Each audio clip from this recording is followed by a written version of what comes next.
அமெரிக்க பயணத்தை முடித்துக்கொண்டு சென்னை புறப்பட்ட முதலமைச்சர் ஸ்டாலின். சிக்காகோ விமான நிலையத்தில் அமெரிக்க வாழ் தமிழர்கள் திமுக கொடி மற்றும் பதாகைகள் ஏந்தி வழியனுப்பி வைத்தனர். முதலமைச்சர் அமெரிக்க பயணத்தில் 7016 கோடி மதிப்பில் புரிந்துணர்வு ஒப்பந்தங்கள் கையெழுத்து. சான் பிராஸ்கோ, சிக்காகோவில் உள்ள 18 முன்னணி நிறுவனங்கள் தமிழகத்தில் தொழில் தொடங்க ஒப்பந்தம். 100 கோடி ரூபாய் முதலீட்டில் ஓசூரில் மேம்படுத்தப்பட்ட மின்னணு உற்பத்தி நிறுவனம் அமைக்க RGBSI நிறுவனத்துடன் தமிழக அரசு புரிந்துணர்வு ஒப்பந்தம். சிக்காகோவில் முதலமைச்சர் ஸ்டாலின் முன்னிலையில் ஒப்பந்தம் கையெழுத்து. கோவை மாவட்டம் பொள்ளாச்சியில் 364 கோடி முதலீட்டில் எலக்ட்ரானிக்ஸ் உதிரி பாகங்கள் தயாரிப்பு ஆலை.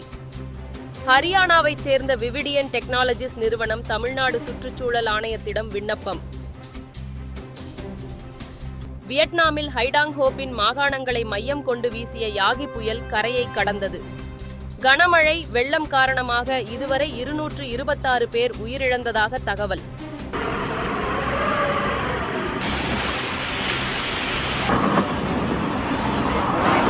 பொங்கல் பண்டிகைக்காக ஜனவரி 11ஆம் தேதிக்கான முன்பதிவு இன்று காலை தொடங்கிய சில நிமிடங்களில் விற்று தீர்ந்தன. கொல்லம், பாண்டியன், பல்லவன், கன்னியாகுமரி உள்ளிட்ட தென் மாவட்டங்களுக்கு செல்லும் ரயில்களின் டிக்கெட்டுகள் தொடங்கிய சில நிமிடங்களில் விற்று தீர்ந்ததாக தகவல். மதுரை அருகே வில்லூரில் நடைபெற்ற திமுக நிகழ்ச்சியில் பிரியாணி சாப்பிட்ட பள்ளி மாணவர்கள் உள்பட 100க்கும் மேற்பட்டோர் மருத்துவமனையில் அனுமதி. வில்லூர் ஆரம்ப சுகாதார மருத்துவமனையில் போலீசார் குவிக்கப்பட்டுள்ளதால் பரபரப்பு. சென்னை அண்ணா பல்கலைக்கழகத்திற்கு மின்னஞ்சல் மூலம் வெடிகுண்டு மிரட்டல் விடுக்கப்பட்டதால் பரபரப்பு.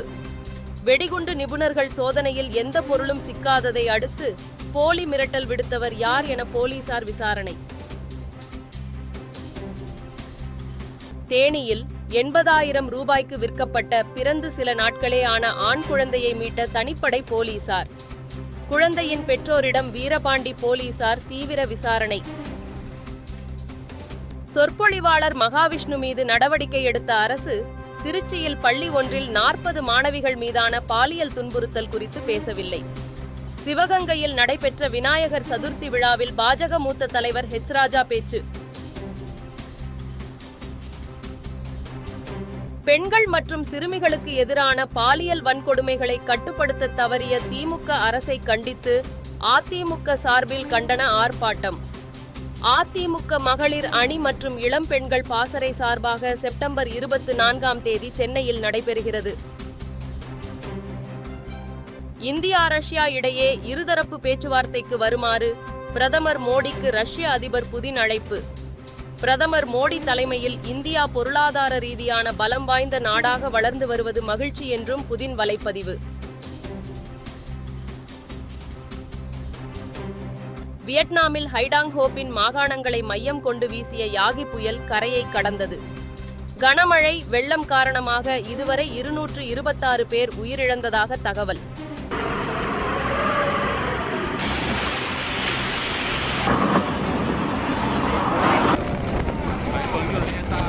வங்கதேச அணியுடனான டெஸ்ட் தொடரை முன்னிட்டு சென்னை வந்தடைந்த இந்திய கேப்டன் ரோஹித், விராட் கோலிக்கு ரசிகர்கள் உற்சாக வரவேற்பு.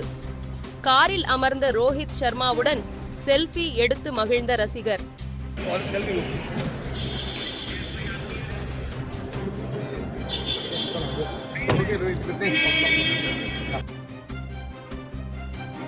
ஆப்கானிஸ்தான், நியூசிலாந்து இடையிலான டெஸ்ட் போட்டி தொடர் மழை காரணமாக ரத்து.